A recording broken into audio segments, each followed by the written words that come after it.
Él recuerda con una precisión casi cruel el sonido exacto de aquella notificación. No fue fuerte, no fue urgente, no fue dramática. Fue apenas un zumbido breve, doméstico, de esos que se confunden con el ruido normal de una casa habitada.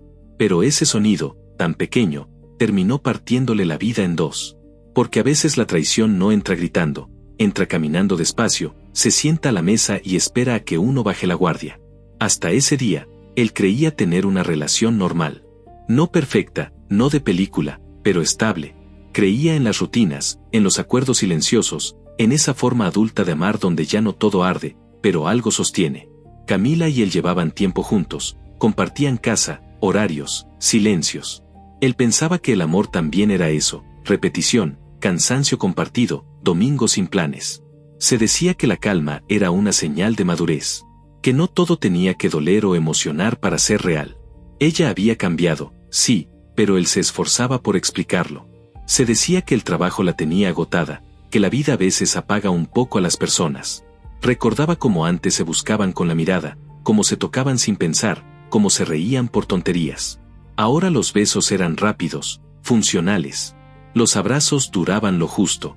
Las conversaciones se llenaban de frases prácticas. Luego hablamos.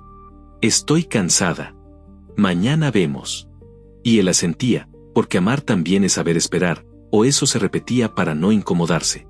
En el fondo, había empezado a negociar con su propia intuición. Cada vez que algo le incomodaba, encontraba una excusa. Cada vez que sentía una punzada, la llamaba paranoia. Se culpaba por desconfiar. Pensaba que sospechar era una forma de traición. Y así, sin darse cuenta, fue entrenándose para no mirar demasiado de cerca. Pero el cuerpo siempre sabe antes que la cabeza. Él lo sentía en el estómago, en esa tensión rara al llegar a casa, en el silencio espeso que se instalaba entre ellos.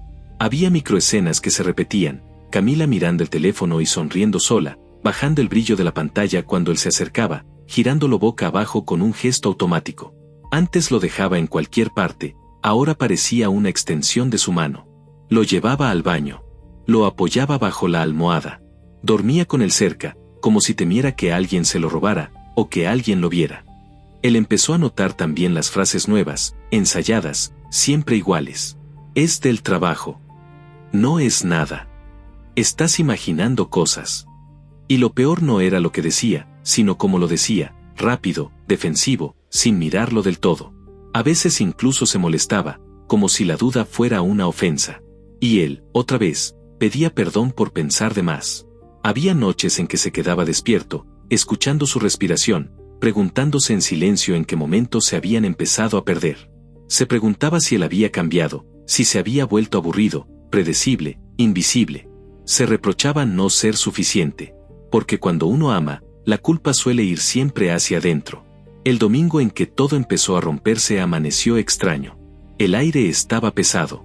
Desayunaban en silencio, sentados frente a frente, como dos personas que ya no saben qué decirse. El celular de ella vibró sobre la mesa. No fue el sonido lo que lo alarmó, sino la reacción.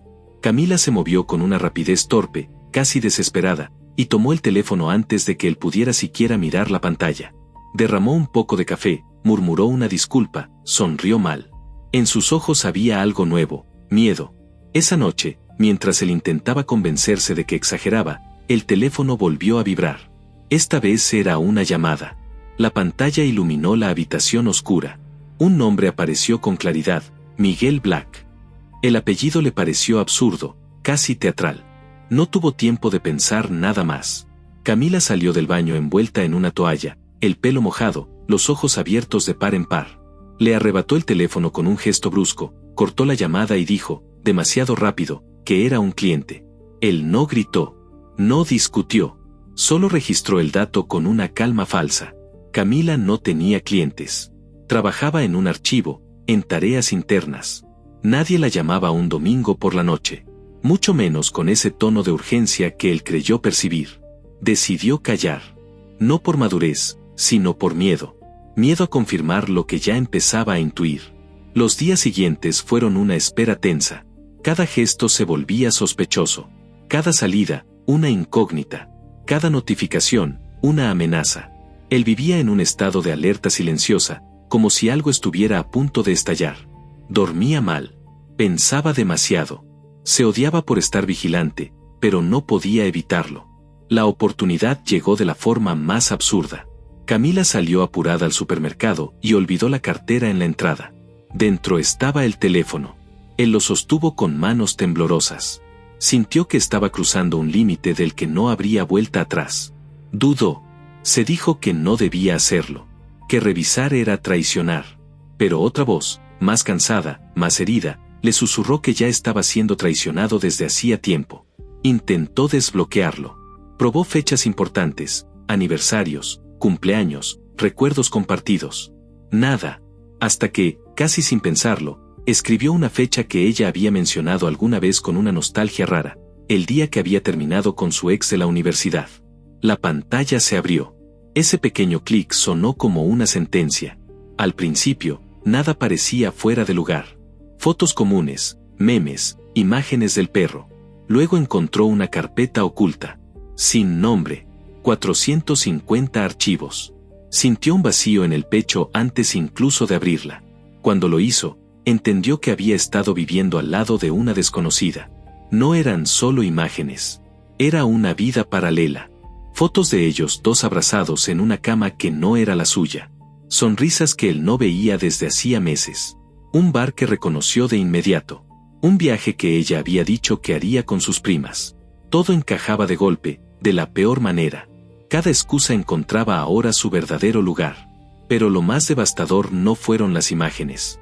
Fueron los mensajes. Leyó con una mezcla de incredulidad y náuseas. 8 meses de conversaciones. 8 meses de mentiras sostenidas. Frases que le quemaron por dentro. No puedo con la culpa, pero no puedo dejarte. Si él se entera, lo pierdo todo, la casa, la estabilidad. Y la que más le dolió, la que le dejó claro su lugar real en esa historia, enviada el día de su cumpleaños. Hoy no puedo verte, tengo que cenar con él, se pondría sospechoso. Te compenso mañana. Él era él. El obstáculo. La coartada. La rutina conveniente. Se quedó sentado, con el teléfono en la mano, sintiendo como algo se rompía sin hacer ruido. No lloró. No gritó. Sintió una especie de anestesia amarga. Como si el cuerpo entendiera antes que la mente que ya no había nada que salvar. Esa noche apagó las luces y se sentó en el sofá a esperar. Cuando Camila entró, intentó actuar normal. Dijo hola, amor, con esa voz ensayada que ahora le resultaba ajena. Se acercó para darle un beso, pero él se apartó. Le preguntó, sin elevar la voz, quién era Miguel Black. Ella sonrió nerviosa, repitió la mentira del cliente. Él no discutió. Solo levantó el teléfono y le mostró una de las fotos. El silencio que siguió fue denso, casi físico. La vio derrumbarse en segundos. La máscara cayó. Se sentó en el suelo, lloró, pidió perdón, habló de confusión, de sentirse sola, de errores. Repitió todas las frases que suelen aparecer cuando ya no queda nada que ocultar. Él la escuchaba como desde lejos. No sentía rabia, sino una tristeza honda, cansada. Comprendió que no estaba frente a una traición reciente, sino frente a una doble vida cuidadosamente sostenida. Y entendió algo que dolía más que cualquier imagen. Ella había sido capaz de mirarlo a los ojos cada día y mentirle sin temblar. No hubo gritos. No hubo escenas. Solo una certeza compartida, muda, inevitable. Aquella relación había terminado mucho antes de esa noche. Al día siguiente, ella recogió sus cosas. El sonido de las maletas cerrándose le pareció definitivo, casi misericordioso. Los días posteriores fueron extraños. Silenciosos. Vacíos. Ella intentó escribirle, explicarse, decir que había sido un error. Él supo después, por terceros, que Miguel también la había dejado poco tiempo después. Que lo prohibido solo era atractivo mientras era secreto. Que cuando la realidad apareció, nadie quiso hacerse cargo. Él, en cambio, empezó despacio a reconstruirse. Volvió al gimnasio. Retomó amistades olvidadas. Aprendió a dormir sin sobresaltos. A no revisar teléfonos ajenos. A confiar otra vez, primero en su intuición. La herida no desapareció, pero dejó de sangrar. Hoy sabe que la peor traición no es el contacto, ni las mentiras aisladas. Es convivir con alguien que te mira cada día sabiendo que vive otra vida a tus espaldas. Es convertir al que ama en una excusa, en un obstáculo, en un personaje secundario de su propia historia. Y también aprendió algo más incómodo, que la intuición rara vez se equivoca, y que ignorarla suele salir caro. Si alguien que escucha esto guarda una historia parecida, puede escribirla a pasionesdelacalle@gmail.com. A veces contarla es el primer alivio.